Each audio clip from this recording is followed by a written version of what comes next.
The cold seeped through my undershirt before I fully understood what I was looking at. My own bedroom door, closed. A gym bag I'd never seen before leaning against the hallway baseboard. Men's voices on the other side of the wood, low and laughing. The smell of fast food and something stale drifting under the doorframe.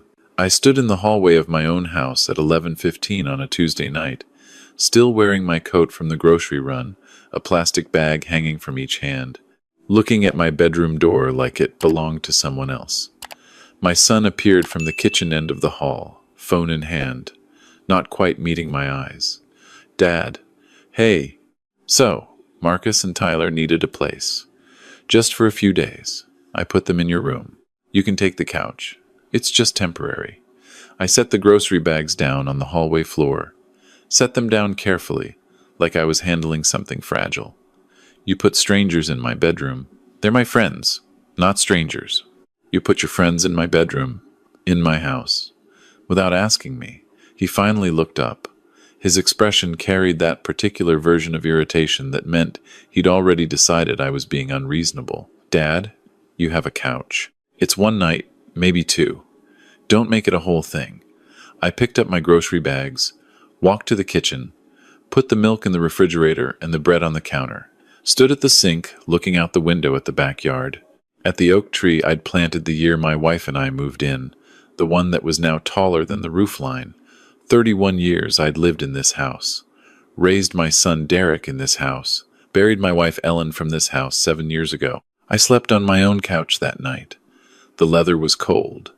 My lower back reminded me of every one of my 63 years by 3 in the morning. Marcus and Tyler left after 4 days, not 2. I went back to my bedroom, opened the window, changed the sheets, found an empty beer bottle behind the nightstand, a phone charger still plugged into my outlet, a ring on my wooden dresser top where something wet had sat too long. I wiped the ring with a cloth, looked at myself in the dresser mirror for a long moment. Then I walked to the kitchen table, sat down, and started to think. My son and his wife Sandra had moved in 14 months earlier. Sandra's idea, mostly, or at least she'd done the asking. Derek had stood behind her in my doorway looking like he wasn't sure which way the conversation would go. They'd lost the apartment lease. "Financial stuff," Derek said, waving his hand in that way he had that meant he didn't want to discuss it further. "Just a few months, Dad. Get back on our feet." I'd said yes because he was my son, and Ellen would have said yes, and because the house had felt enormous and echoey since she passed. That was the first mistake. The few months stretched like taffy. 4 months became 8. 8 became 14. Sandra rearranged the pantry in October, moved my coffee to a shelf I needed a step stool to reach. She said she was organizing. In December, she started parking her car in the garage, which meant I parked in the driveway through the coldest months. She said the garage was more organized that way, better use of space. Derek stopped asking permission for things around November. He started informing me. He'd say, "I'm having some guys over Saturday," or "Sandra needs the dining room for her crafts through the weekend." Not questions. Announcements. I was 63 years old, a retired civil engineer, owner of a 3-bedroom house in Roanoke, Virginia, that I'd paid off in 2016. I made my own coffee every morning at 6:15. I took walks in the afternoon. I read in the evenings. I had a life that was mine. Or I had. The bedroom incident was the last announcement. The morning after Marcus and Tyler finally left, I drove to the library on Brandon Avenue. I told Derek I was going to the hardware store. I sat at a public computer for 2.5 hours, and I researched Virginia landlord-tenant law with the focus of a man who used to read engineering specs for infrastructure projects. I learned about tenants at will.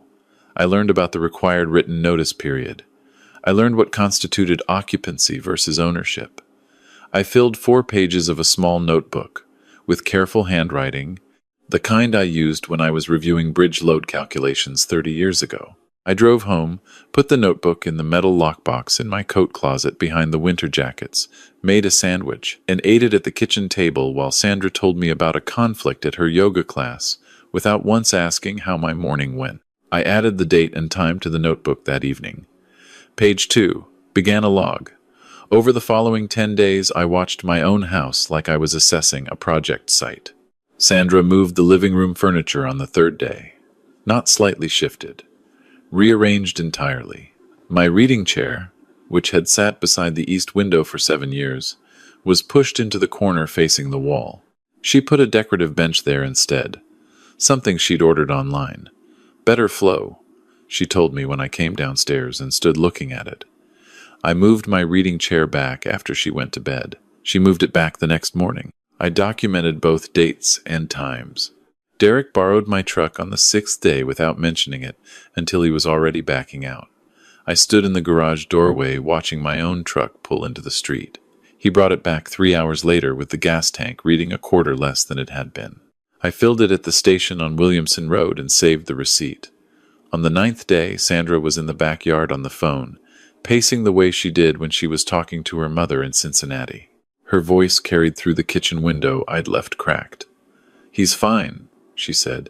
"He just gets confused about what's his sometimes. You know how older people get attached to routines. We try to be patient." I stood very still at the kitchen counter. "I'm not sure he always understands the practical realities anymore," Sandra continued. "Derek worries, but what can you do?" I wrote it down. Date, time, quoted her from memory as precisely as I could. On the 12th day, I called an attorney. Jeffrey Harmon had an office on Campbell Avenue in a building that used to be a savings and loan. He was in his late 40s, methodical, with the kind of unhurried voice that suggested he'd heard every version of this situation before. He had me walk through the timeline from the beginning, ask questions at specific points, took his own notes. "They've never paid rent," I confirmed. "Any utility contributions?" "Nothing." "Any written agreement of any kind?" "No." He leaned back. "Virginia requires 30 days written notice to vacate for month-to-month tenants at will. Since there's no lease, the property owner's rights are very clear. After 30 days, if they don't leave, you file an unlawful detainer action. Court date within a few weeks. Given your ownership documentation and their complete lack of financial contribution, you'll win. How long from notice to physically out? 60 to 90 days, typically. What do I need to do first?" He walked me through it. Written notice, dated, signed, delivered in person or by posted mail. Specific language about vacating the premises. He also mentioned something else. Given what you've described about the competency comments, you might want a documented medical evaluation. Not because you need it. Because if they try to claim you're confused or impaired, you want that refuted cleanly. I hadn't told him about my plans yet, and he was already thinking 3 steps ahead. I liked that. "I also want to talk about asset protection," I said. He nodded like he'd expected this too. We talked for another 40 minutes about a revocable living trust, what it could accomplish, what it would cost. He gave me a figure for both services together. I wrote him a check from the account that had only my name on it, the one Ellen and I had kept separate from the household account even when we were together. Old habit, useful now. He said he'd prepare the notice within 48 hours. I drove to the grocery store, bought milk the way I always covered my tracks. Came home and told Derek the doctor had said my blood pressure was stable. He said good, and looked back at his phone. I started carrying a small digital recorder in my shirt pocket. The kind used by journalists, nothing conspicuous. Virginia is a one-party consent state. I verified this at the library before buying it. The next 2 weeks moved strangely, slow at the surface and fast underneath. Sandra escalated the competency performance carefully, like someone following a script they'd worked on. She mentioned my forgetfulness to Derek's friend who came for dinner on a Thursday. "He seems like he's been a little scattered lately. We worry." She said this within earshot of me, as if I were slightly out of range of normal hearing. The recorder in my pocket caught every syllable. My blood pressure medication appeared on the kitchen counter the following Monday. I kept it in my bedroom. I photographed it, checked the timestamp on my phone camera, carried it back to my room. It appeared on the bathroom counter 2 days later, then on the dining table. Each time I photographed first, retrieved second, recorded the date and location in my notebook. I emailed the photos to Jeffrey Harmon along with my log notes. He wrote back the same afternoon. "Continue documenting. This is exactly what we need." On a Friday afternoon, Sandra brought our neighbor Mrs. Patterson into the kitchen while I was reading at the table. She didn't knock on the back door, just walked her in. "Mrs. Patterson, this is Raymond's father. Raymond, Mrs." Patterson mentioned her back has been giving her trouble. "I thought you two could chat." I looked up from my book. "I'm Derek's father. Raymond is the mail carrier on this street." Sandra laughed brightly. "Of course. I meant Derek. He's just always on my mind." I misspoke. I smiled pleasantly at Mrs. Patterson, offered her coffee. She declined, said she had to get back, something in her eyes suggesting the conversation had not gone the way she'd been led to expect. I wrote it down. I also checked our phone plan that evening. Family plan meant I could access the account portal, call logs, text timestamps. Not content, but I forwarded the account activity report to my own email and then to Harmon. On a Wednesday, 3 weeks after my first attorney meeting, the notice was ready. Harmon emailed the PDF. I drove to the library and printed a copy. Read it twice, sitting at the public computer. Formal language, clear deadline, specific property address. I replied from the library. Proceed. 2 days later, I was sitting in the backyard with my afternoon coffee when I heard the front doorbell from outside. Derek's voice from inside. "Yeah?" A pause. Muted conversation at the front door. Then Sandra's voice, sharp and immediate, cutting through the walls. "What is this? What does this mean?" I stayed in my yard chair, watched a sparrow land on the oak tree's lower branch and tilt its head. The back door opened hard. Derek stood in the doorframe. "Dad, what did you do?" I turned around. The notice had been served. He held the papers out. His hand was not entirely steady. "This is from a lawyer. This says, we have to leave. Yes, you're evicting us. That's what the notice says." He came down the back steps. Sandra appeared in the doorframe behind him, holding her phone in both hands. "You're joking," Derek said. "This is because of the bedroom thing? Because of Marcus and Tyler?" "Dad, I apologized for that." "No, you said it was just temporary." "That's not the same thing." His jaw moved. "What is this really about? 14 months of living in my home without paying rent, without contributing to utilities or groceries, without asking permission before making decisions about my property. The bedroom was the last thing, not the only thing." Sandra came down the steps.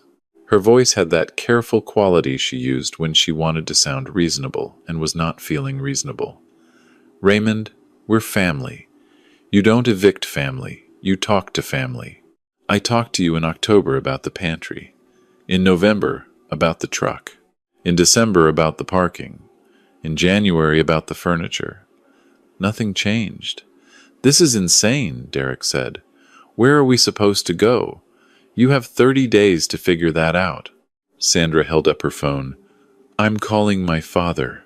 Derek looked at her quickly, some message passing between them. Then back at me. "Dad, just let's talk about this. Let's sit down and talk." I stood, took my coffee cup with me. "We can talk through attorneys.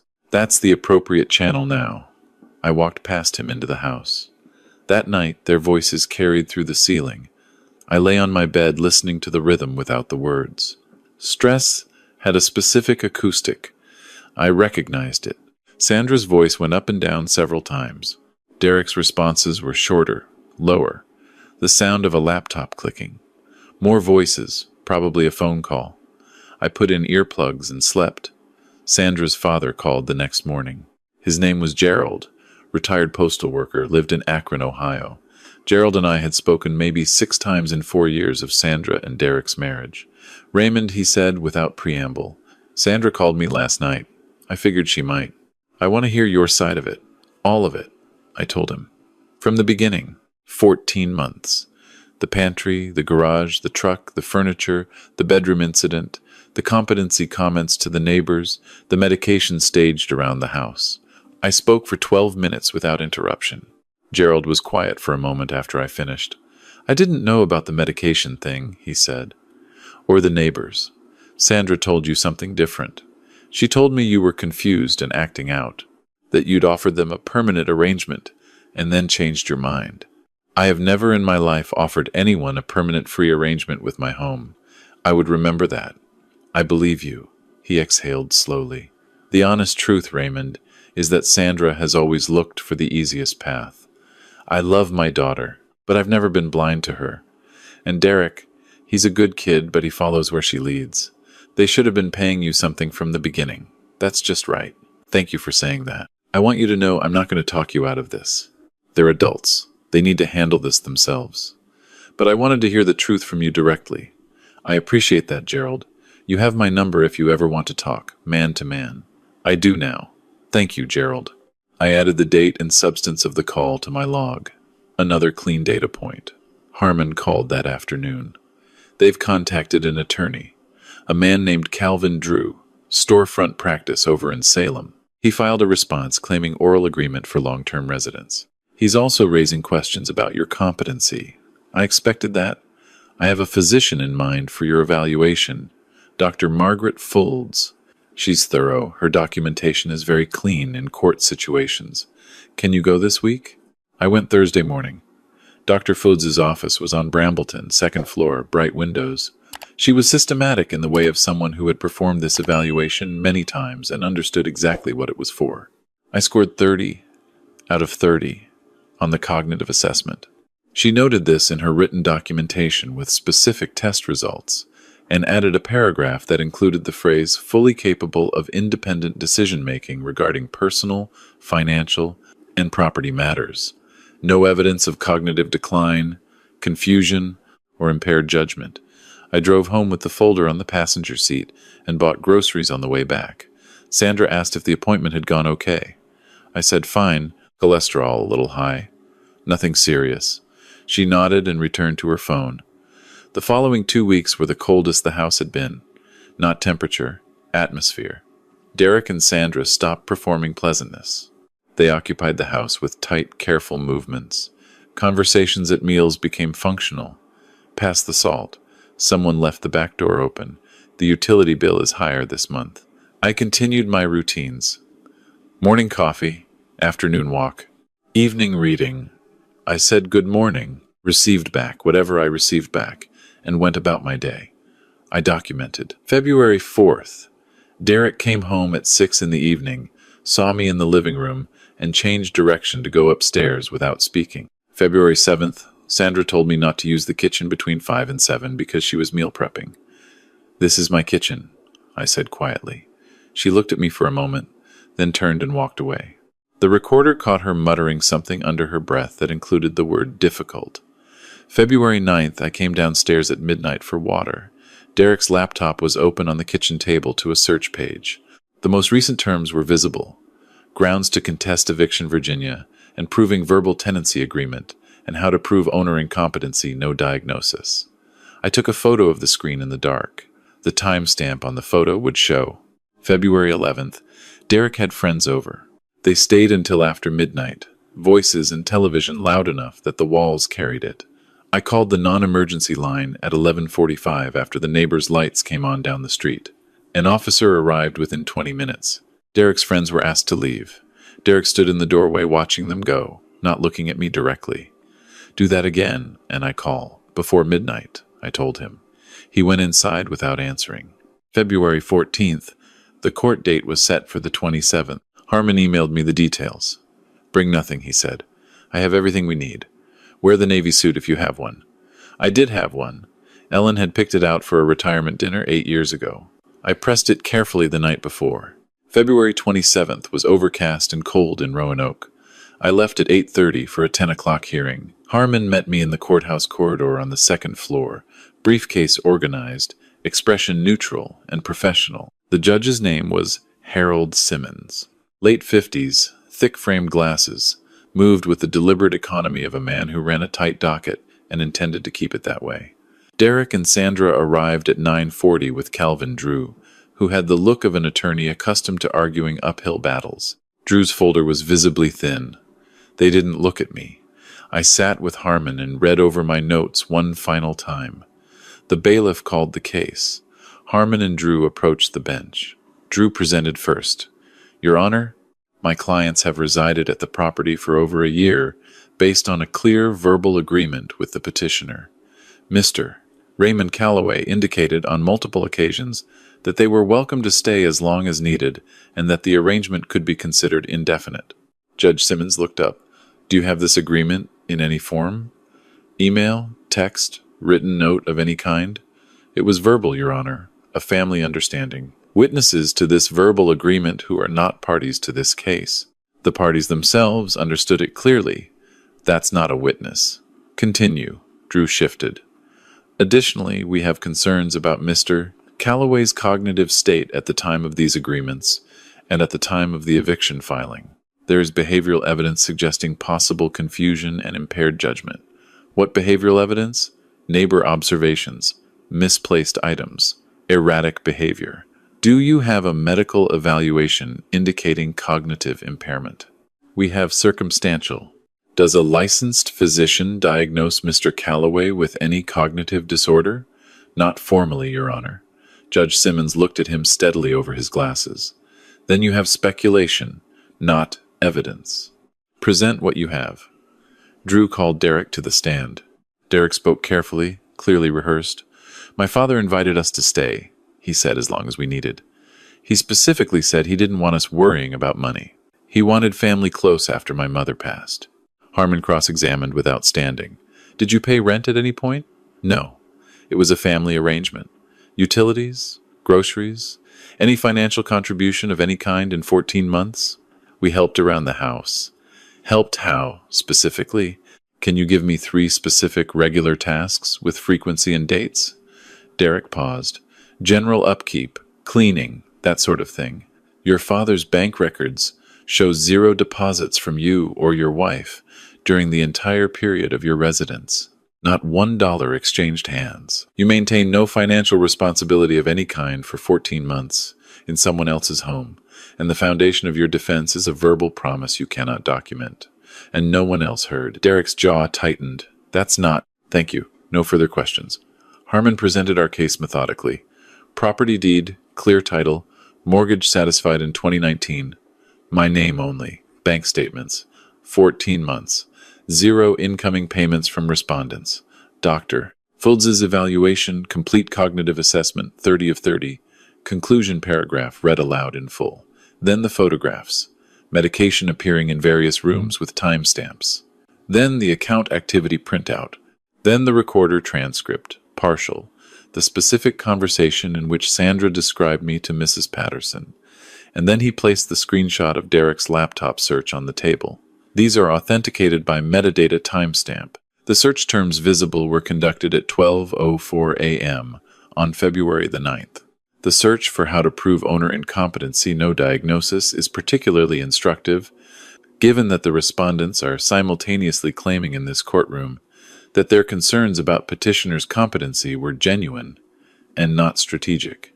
Drew objected on foundation grounds. Harmon had foundation. The judge admitted it. Judge Simmons reviewed the photograph carefully. He was quiet for a long moment. Harmon called Mrs. Patterson briefly. She testified that she had found the encounter Sandra arranged to be staged in a way that seemed designed to create a specific impression. She had not observed any confusion or impairment in me in the years she'd known me as a neighbor. Judge Simmons removed his glasses, placed them on the bench in front of him. He looked at Derek and Sandra directly.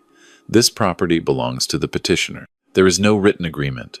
There is no credible evidence of a verbal agreement beyond the self-serving and uncorroborated testimony of the parties who benefit from claiming one. There is also a documented medical evaluation confirming the petitioner's full cognitive competency, and substantial evidence suggesting that concerns about his mental state were manufactured rather than genuine. He picked up his gavel. Judgment for petitioner. Respondents are to vacate the premises no later than April 10th. Failure to comply will result in sheriff-assisted removal. The gavel came down once. Sandra made a small sound. Derek sat very still. Harmon shook my hand. Done. We walked toward the elevator. Behind us, Sandra's voice. You're going to die alone in that house. You know that? You chose a house over your son. I stopped, turned around. I chose myself, after 14 months of choosing everyone else. Derek put a hand on her arm. Sandra, stop. She shook it off. He destroyed this family. He looked at me then, really looked at me, for the first time in a long while. His expression was not anger. It was something more complicated than that. Something I recognized as the first stage of understanding. I turned and got on the elevator. The doors closed. On the drive home, I stopped at the hardware store. Not as a cover story this time. I bought a new doorbell camera and a better lock for my bedroom door. Projects for the afternoon. I also called an estate planner Harmon had recommended. Patricia Webb. I had an appointment the following week. I had known for some time where the house should go. Ellen and I had talked about it once, years ago, one of those late evening conversations on the back porch that cover everything. We'd been married 26 years at the time. She'd said, if it came to it, the house should go somewhere. It does good. She'd been thinking about the veterans shelter she volunteered at before she got sick. I'd kept that in mind. Patricia Webb's office was in a converted Victorian near downtown. She was efficient, clear, and asked good questions. I told her about the Veterans Resource Center on Colonial Avenue. I'd stayed there myself for 6 weeks in 1984, between tours, between jobs, before I had a foothold in anything. They'd given me a bed, 2 meals a day, and a job board. Ellen had found me through a mutual friend that same year. The house going there felt like the most honest thing I could do. Patricia walked me through the trust documents. Revocable, which meant I maintained complete control. I could change my mind. I retained ownership in every practical sense. But the structure was established, the beneficiary designated. I signed each page carefully. She notarized with her official seal. I drove home with a folder on the passenger seat. 3 days later, Derek was in the kitchen when I came down for coffee. He'd clearly been awake for a while. He looked at me the way he hadn't since he was young, like he was genuinely uncertain how I'd respond. Dad, can we talk? I poured coffee, sat at the kitchen table. He sat across from me. His hands were flat on the table. I know what I did was wrong. All of it. Not just one thing, not just the court case. All of it. Using your house like it was ours. Sandra pushing on things. Me letting her push. Me not seeing what that cost you. He was quiet for a moment. I don't know when I stopped treating you like my father and started treating you like a problem to manage. I don't know when that happened, but I know it happened and I know it wasn't right. I looked at him, my son, 36 years old. Ellen's nose, my stubborn jaw. I appreciate that, I said. Is there any version of this where... He stopped, started again. Is there anything I can do? I thought about that honestly. The way I used to think through load calculations. All the variables accounted for, nothing assumed. You can do the work of becoming someone Sandra can't lead down the wrong road. You can figure out what kind of man you actually want to be. You can raise your kids, when you have them, to understand that other people's things are not their things. He nodded slowly. The house? That decision's made.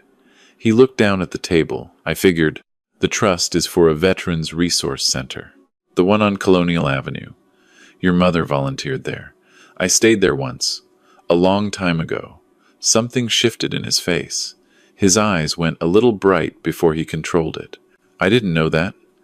About you staying there. Before your mother. Before any of this. They helped me get my feet under me. He was quiet. Then he said, I'm sorry, Dad. I'm genuinely sorry.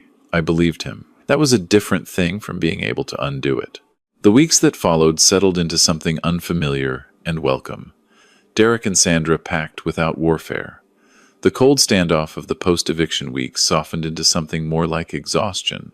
They moved methodically, asking about individual items, accepting my answers. There were no scenes about furniture, no staged disappearances.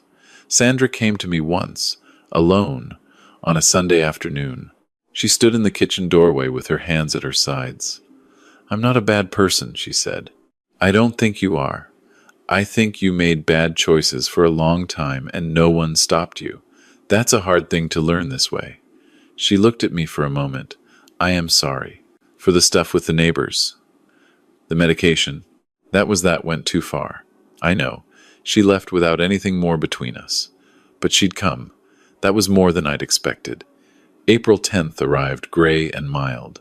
The rental truck came at 8 in the morning. 2 of Derek's friends helped. different ones from before. The work was quiet and organized. By 10:30, the last boxes were loaded. Sandra brought the 2 cat carriers from upstairs. I hadn't known they'd gotten cats. Derek did a final walk through the house, came back to the entryway where I was standing. He held out his keys, removed the house key from the ring carefully, and placed it in my palm.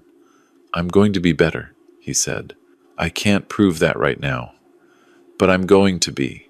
I know you are." He looked at me once more and then walked out to where Sandra was waiting by the truck. The truck pulled out of the driveway. I watched from the porch until it turned the corner. I went back inside. The house held the specific silence of a space recently vacated. Not empty. Reset.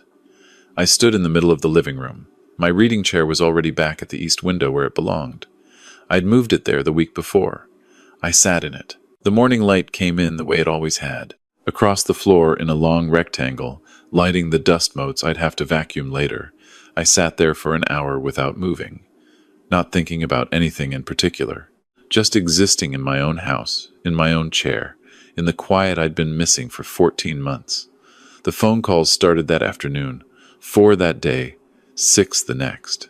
Derek's number appearing on the screen, going to voicemail without my answering. Sandra called twice. I let those go too. By the end of the first week, 41 calls between them. I read his text without responding. "Dad, please call me back. I want to make sure you're okay. I know you're angry, but I want to stay in your life. Please." I wasn't angry. That was the thing. I was at peace. Those are very different states, and one does not require the other to resolve. I blocked both numbers on the 19th day. The phone went quiet. Gerald called from Akron 2 weeks later. He'd heard from Sandra that I'd blocked Derek's calls. "Can I ask you something directly?" he said. "You can always ask. Is this permanent? Are you cutting Derek out of your life?" I was quiet for a moment. "I'm giving myself time," I said. "That's different from cutting him out. If he does the work he said he would, if he becomes who I think he can become, there will be a time for conversation. But not from a place of emergency. Not because he's scared or in need, from a place where we can actually see each other clearly." Gerald was quiet. "I think that's fair," he said finally. "I think that's the fairest thing I've heard in this whole situation." We talked for a while longer. His wife had been asking about me, he said. Sandra's mother, who I had met only twice. Apparently she'd had some feelings about the eviction that didn't entirely align with Sandra's framing of events. Gerald had set her straight. We made plans for coffee the next time he came down to visit. He came to Roanoke twice a year, he said. He'd let me know. After we hung up, I sat on the back porch for a while. The oak tree was fully in leaf now, the early May light filtering through it green and gold. Ellen had loved this time of year specifically. The way the new leaves were still light enough to be translucent in the afternoon sun, I talked to her sometimes, on the back porch. Not out loud, not in any way I'd admit to at a dinner party, but internally, the way you carry a person's voice with you after they're gone. "I think you'd have let this go on longer than I did," I told her. "You were always more patient." I could almost hear her laugh at that. The specific laugh she had when I said something that was accurate but framed generously. "Maybe," she would have said, "but not forever." June passed quietly. I repainted the second bedroom, the one that had been Derek and Sandra's, pale blue. Ellen and I had always meant to do that room blue. I planted tomatoes in the back garden, something I hadn't been able to do last year because Sandra had decided the back beds should be ornamental. I had 3 retired colleagues over for a cookout in late June, men I'd worked with at the engineering firm for years. They sat on the back porch and argued about baseball and complained about city planning projects the way we always had. "You seem like yourself again," one of them said. Bill, who'd retired 2 years before me. "I feel like myself again," I told him. "It's not the same as seeming like it." He nodded. He understood the difference. Mrs. Patterson waved from her yard one evening and then came over to apologize properly for the kitchen visit Sandra had orchestrated. I told her there was nothing to apologize for. She hadn't known what she'd been walked into. She brought me tomatoes from her own garden the following week. We stood at the back fence and talked about the neighborhood for 20 minutes in the evening cool. In July, Derek called from a number I didn't recognize. I answered, not knowing who it was. Dad, don't hang up. Please. I didn't hang up. He talked for a few minutes. He and Sandra were in couples counseling. He'd started attending a men's group at a church downtown. Not for religion specifically, but for accountability, he said. He'd gotten a second job to build savings. I listened without interrupting. I'm not asking to come back, he said. I'm not asking for anything. I just wanted you to know I heard what you said, that I'm doing it, that it's real. I appreciate you telling me that. Can I call again sometime? Not often, just sometimes. Yes. That was all. We ended the call without a lot of words. I sat with the phone in my hand for a while after. Not sad, not relieved. Something more neutral than either. The beginning of a very long process that might or might not arrive somewhere good. That was enough for now. A Saturday afternoon in late July, I drove out to Carvin's Cove. Ellen and I used to hike out there when she was well enough. I hadn't been since the year before she died. The trail was the same. The reservoir still caught the light the same way in the afternoon. I walked for 2 hours without music, without a podcast, without anything in my ears. I thought about the house on the way back. My house. Bought it when I was 32 years old with a down payment that had taken 4 years to save. In the years after I'd gotten stable, after the veterans shelter and the job board and the girl who would become my wife, found me in a better version of myself than I'd been before. The house had always represented the distance traveled, not wealth. Distance. I'd almost let someone else dismantle that. Almost. I stopped at the hardware store on the way home, bought new drawer pulls for the kitchen. Small thing. The old ones had been there since we moved in. I replaced them that evening, one by one, at the kitchen table with a screwdriver and a beer. The new ones were brushed nickel, simple. Ellen would have had an opinion about whether nickel or bronze was better in that kitchen. I could hear her voice in my head making the argument. I went with nickel. She'd have let me be right about something, occasionally. The house was quiet. My kind of quiet now. Morning coffee, afternoon walks, evening reading, the occasional barbecue. Gerald called every few weeks. Mrs. Patterson brought tomatoes. The 3 colleagues came for another cookout in August. One evening in late August, I was in the front yard edging the lawn. The new neighbors across the street had left their sprinkler running past dusk, and the smell of wet grass and cooling concrete was everywhere. A car slowed in front of my house. I recognized the car. The older sedan Derek had bought after selling his truck, small sacrifice in a larger accounting of choices. The car stopped across the street.